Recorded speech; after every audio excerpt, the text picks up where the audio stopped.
Herzlich willkommen zu einem neuen Video. Heute zeige ich euch mal wieder ein schnelles One-Pot-Pasta-Rezept und zwar herbstlich mit Butternut-Kürbis, Tagliatelle und getrockneten Tomaten. Als erstes bereiten wir wie immer alle Zutaten vor. Eine rote Zwiebel abziehen und in Streifen schneiden. Außerdem habe ich hier einen kleinen Butternut-Kürbis. Davon brauchen wir etwa 500 Gramm. Schälen und in Würfel schneiden.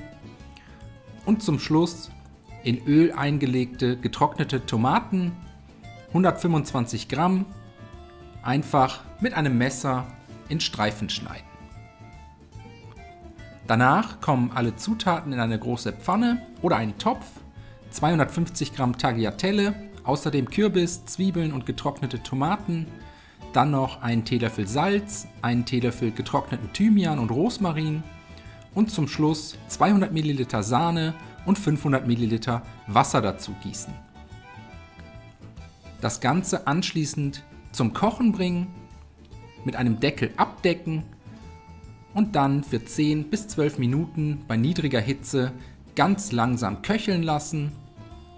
Zwischendurch, natürlich wie immer, den Deckel immer mal wieder abnehmen, die Pasta einmal gut umrühren, damit nichts am Topfboden anbrennen kann.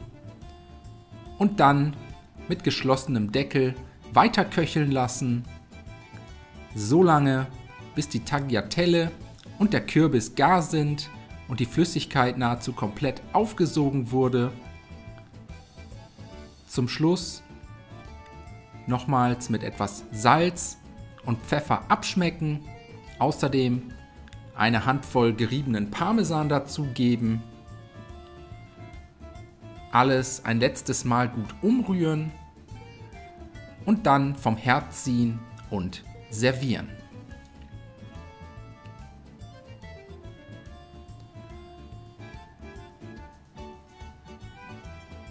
Zum Garnieren streue ich noch ein paar geröstete Kürbiskerne über die Pasta und danach wünsche ich euch einen guten Appetit, viel Spaß beim Nachkochen, bis zum nächsten Mal.